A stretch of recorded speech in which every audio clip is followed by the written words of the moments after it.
Are supercharged lab-enhanced viruses becoming a global threat? Gain-of-function research? Gain-of-function. So-called gain-of-function research known as gain-of-function. The controversy around so-called gain-of-function research has erupted alongside the heated debate around the coronavirus pandemic's origin. It's a tale of two theories. A lot of Democrats poo-pooed the whole idea of the lab leak. Prominent public health experts saying that the lab leak theory, which was previously hawked by conspiracy theorists, might actually be credible.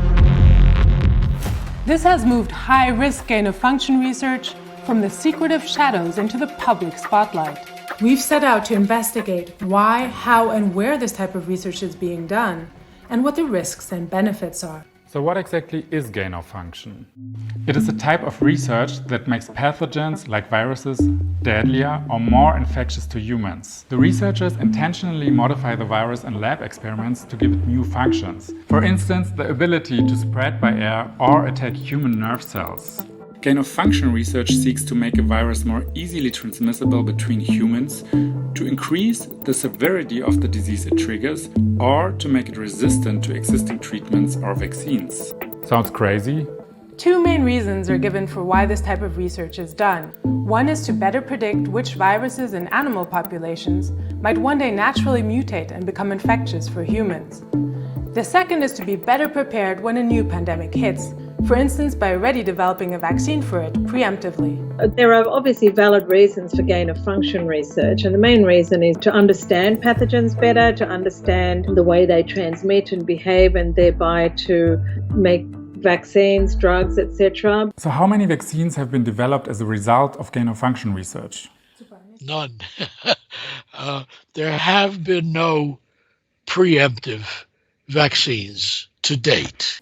Have any pandemics been prevented thanks to gain-of-function research? The answer is not that I know of. Not that I'm aware. What's clear is that it didn't prevent this coronavirus pandemic. Actually, none of the gain-of-function research that was done over the past decades or whatever, none of it contributed to finding a vaccine or cure for SARS-CoV-2, for COVID-19. But in the future, there could be potential for that. Some scientists think this is a perfectly legitimate endeavor. Others say it's akin to checking for a gas leak by holding a match to the gas pipe. In the effort to protect us from a pandemic, scientists could cause a pandemic. So let's look a bit more closely at how gain-of-function research is done. One method is to genetically re-engineer pathogens by inserting genes from one virus into another to make it more aggressive. Another, simpler method is called animal passaging. Researchers inject a virus into ferrets or so-called humanized mice. These mice have been genetically manipulated to have human lung receptors. The virus undergoes slight mutations as it passes through several generations of mice. The scientists select the strongest mutations until the virus eventually becomes transmissible to humans. The scientific technology today is so good that you can make a whole genome of a virus with no scars, no seams or anything. It looks perfectly natural. In 2011, an extreme gain-of-function experiment rocked the science world. Scientists used the serial passaging method to make the H5N1 avian flu virus more transmissible to humans. The lead scientist, Ron Fouchier, claimed he created one of the most dangerous viruses you can make. They had taken a virus that was deadly but not good at infecting humans and made it also very infectious. So that kind of research, I think, is the risks are immensely high. If it broke out, there would be just widespread death. But the benefits, what are they? Many scientists look at this experiment and they think, why? Why did you do this? The thing with the avian flu is that it is extremely deadly, with an infection fatality rate of approximately 60%. Compare that to a rate of under 1% for COVID-19. Luckily, this virus hasn't leaked from a lab so far.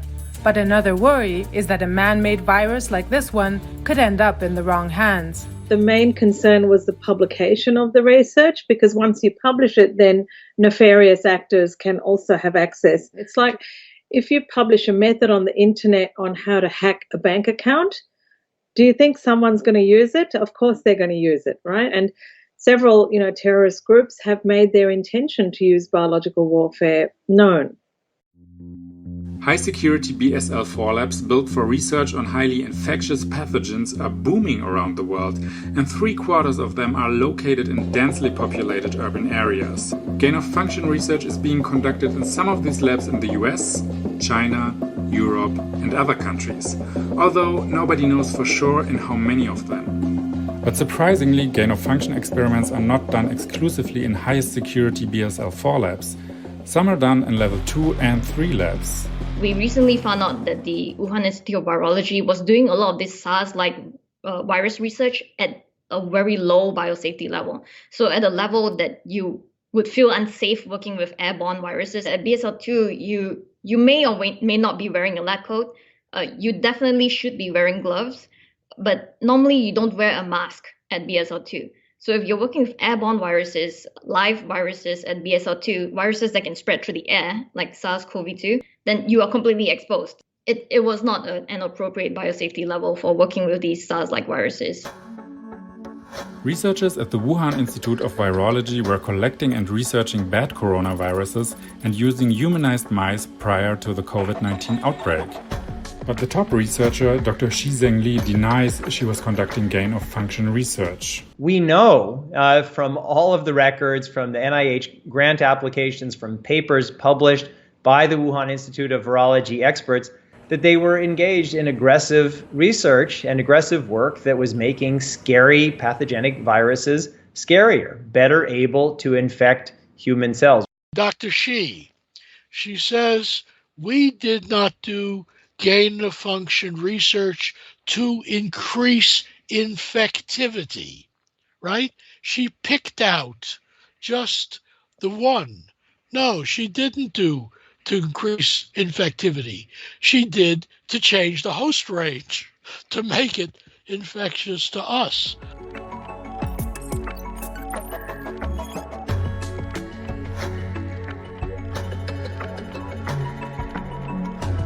Making the disease the virus triggers more deadly is one possible aim of gain-of-function research. Another is to make a virus that would normally only attack animals better able to infect a different type of host, humans.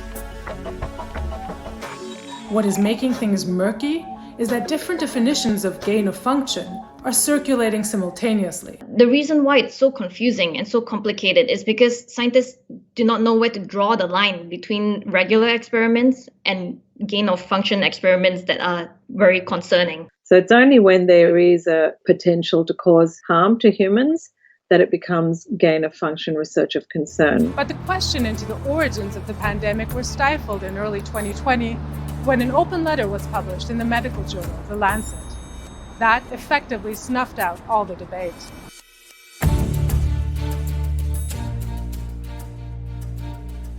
They were very well intentioned, but even in the name of those good intentions, engaged in what I call scientific propaganda and thuggery designed to drive consensus when the evidence didn't support that consensus. It was basically trying to shut any scientific debate, and it was quite obvious because there is no way you can reach these conclusions when you don't have data.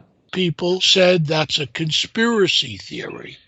That's no conspiracy theory.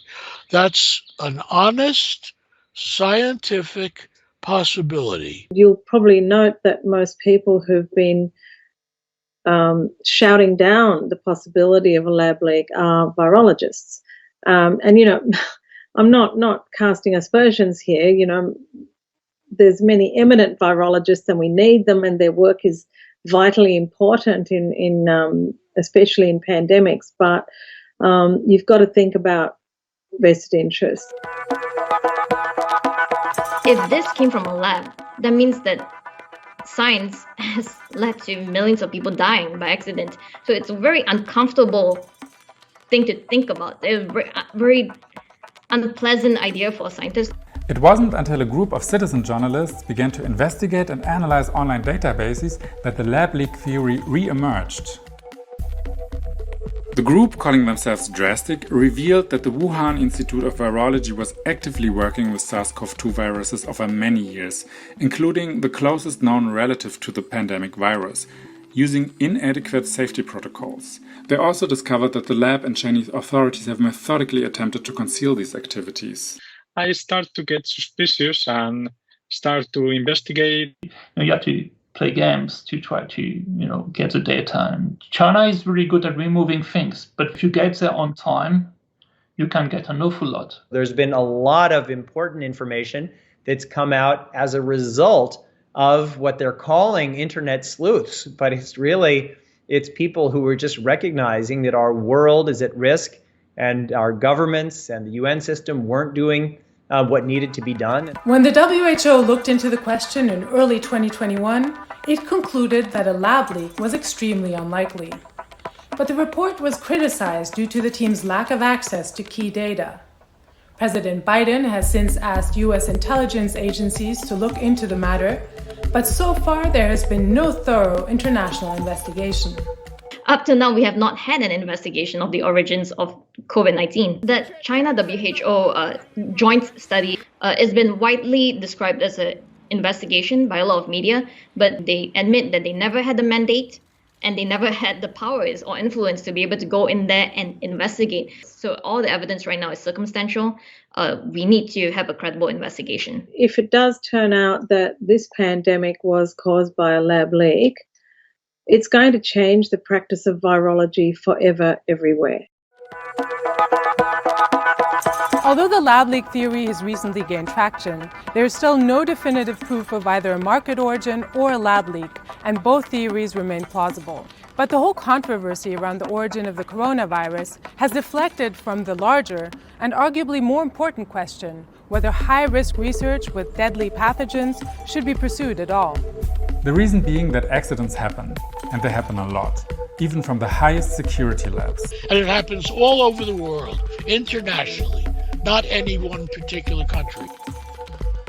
As a result of a slew of accidents in U.S. labs involving bird flu, Ebola, and anthrax, in 2014, the Obama administration put a moratorium on gain-of-function research. But the ban was full of loopholes. First of all, it was a funding moratorium. You could go on working. If you had money from someplace else, from some other government, or out of your own university, you could go and do what you want. And of course, people went all over the world and continued to do it. The U.S. moratorium, however limited, was lifted in 2017. But even if there are demonstrable and important scientific gains resulting from this type of research, the question remains, are the risks worth it? Such work can be important because you can argue that by such studies, we will understand better what it takes to block it if an epidemic appears. But at the same time, you're going to ask, as an interested, intelligent person, not a virologist, you can say, yeah, but by doing so, aren't you creating something that will be more infectious for humans? The answer is yes, but we're learning. And you could say, yes, you're learning, but are you weighing the scale between risk and benefit? Is the gain, which you're not even sure of, this much, but the risk is this much? Isn't that really plausible here? And if so, should we be doing those experiments? I think that's a legitimate discussion. What's happened in biology is very analogous to cybersecurity, where the technology has just leapt ahead way beyond the governance. Our governance of these things is sitting in the last century, right? But the technology has just steamed ahead. It cannot be that individual scientists are making species-wide decisions. That doesn't mean there's not a very important role for scientists, but we need to have broader, more inclusive, more democratic frameworks for figuring out the best ways forward. I would not ban it, but I would ask it to be reviewed with international standards. And I would have on committees people beyond expert virologists. I think the public needs to be involved. So definitely this problem should not be regulated by scientists and then performed by scientists ourselves. So because the outcomes of a pandemic, it's not just that only scientists get sick, everybody gets sick. So it affects the whole globe. That's why this sort of research where the risks are extremely high they need to be discussed with non-scientists as well. I think we need community consultation. We need the community engaged and knowledgeable. We actually did some research to find out how much do people in the general community know about this stuff, and it's very little. And when you give them the information, sort of factual information, they don't find it acceptable. They don't find it acceptable to begin with, but the more information you give people, the less acceptable it becomes for them. So I think, we need to involve the community, because the community is the most important stakeholder for which all the benefits and the harms apply. There should be transparency. It is not normal that the public didn't know before what was gain of function. The society has the right to know what is being done. The worst case scenario is we have another pandemic that's much worse than this one, and we're entering the age of synthetic biology, where it's easy to imagine a much more dangerous pathogen than the one we are facing now. This could be a life or death moment for our species, and we have this opportunity of this pandemic, as terrible as it's been, to learn the lessons. And to learn those lessons, we need to do a fearless examination of what went wrong. With the growing number of labs in the world now working with these dangerous pathogens, collecting them, studying them, maybe doing a bit of gain-of-functional research with them, we are entering an era where it's quite likely that there will be a lab-based pandemic. And if we don't deal with that, we're just flying blind. Regardless of the true origins of the COVID-19 virus, which we may never know for sure, society still needs to grapple with where to draw the line for research that's done with good intentions and in good faith, but that could put all of humanity at risk if anything goes wrong.